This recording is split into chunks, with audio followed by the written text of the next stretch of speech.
Hey everyone, now back again with yet another DDR5 memory review. This time it's an XPG Lancer kit in brilliant Blizzard White operating at DDR5 6000 speeds. This one is for the price sensitive buyer who above all wants to add style and flair to their builds. Rated at DDR5 6000 as I said, is on the low end of the DRAM spectrum for 2024. However, true to just about every single XPG Lancer kit I've tested to date, the memory has massive overclocking headroom. But before we go into that, however, you need to know that the retail situation of this memory is rather tricky.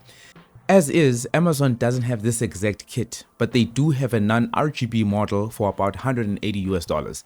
Newegg has the regular black edition of this very memory for an incredible $130 US. So I'm assuming the actual price of this Blizzard White version is somewhere in between. In South Africa, the kit is currently out of stock and I'm assuming it's incoming. Woodware has the single sticks for around 1,550. So if you buy two of them, it's about 3,100 for a set. I'd not stress too much about them not being a matched pair, as the dual channel set I have wasn't a matched pair either.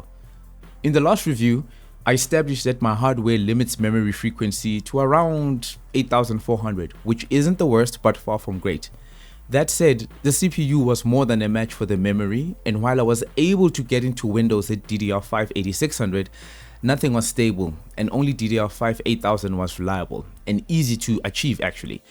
Simply increasing the timings and operating voltage from the default CL30 4040 at 1.35 volts to CL38 4848 at 1.45 volts actually did the trick.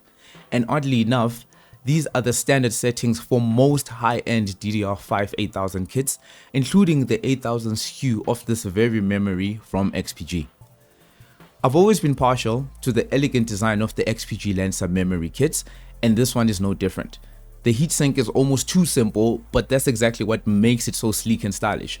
For normal rigs it looks great, but in completely white builds, this RGB kit looks even better. Visuals aside, let's get to the benchmarks. I've covered many kits operating at this frequency, so there's nothing alarming here, but as always, there's room for improving timing significantly, so look at the results that you're about to see here as on the lower end. Testing was done on the ROG Maximus Z790 Apex with the 2102 BIOS, and the CPU of choice was the Core i9 3900K.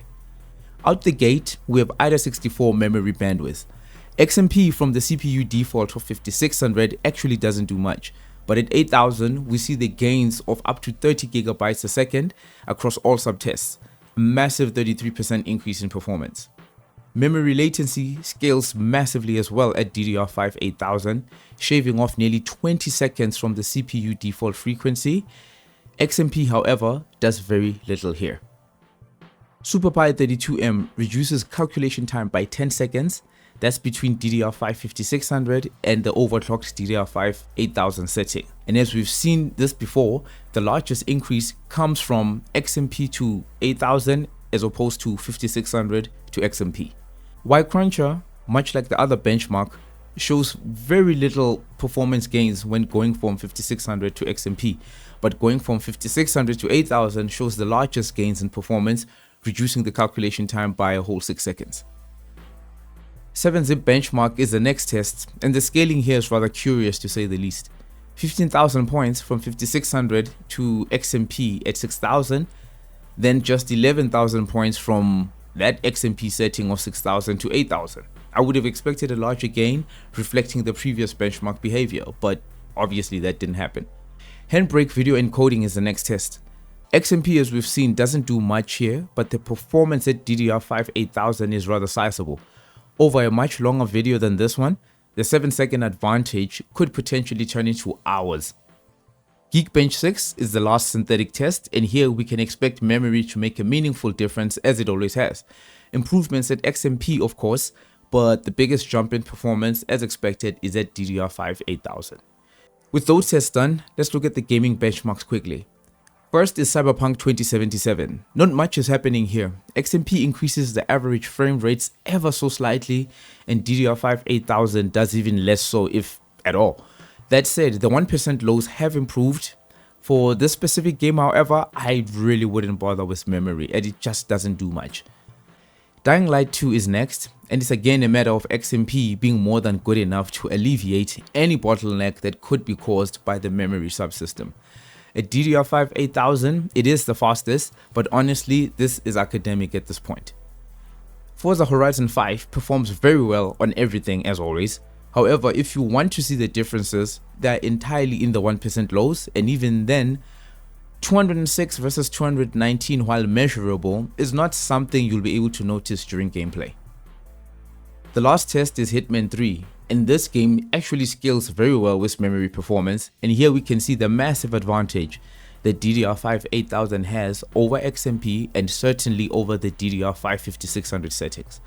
A 38 FPS advantage to DDR5 8000 is more than respectable. And that's that for the benchmarks. The XPG kit is among the most affordable DDR5 6000 sets on the market and possibly the most affordable in this color. I must state again, please make sure to get the CL30 version and not the CL40 SKU, as those are not the same ICs. Visually, the Lancer kit is a real winner. There are bound to be more people like me who are partial to this simple yet elegant design. In Blizzard White, the set looks incredible, and knowing that it can do the speeds as well increases the appeal of the memory that much more. There's no software for the lighting, so you'll have to rely on the motherboard software you have. However, I tested on 2 separate motherboards and I had 0 issues, and both motherboards came from 2 different vendors. That said, given the price, looks, and massive overclocking headroom, I think it's safe to say that this kit is definitely worth your consideration. With that said, let me know what you guys think of the XPG Lancer DDR5 6000 CL30 kit in Blizzard White. Leave your comments or questions below, and until next time, take care of yourselves and peace!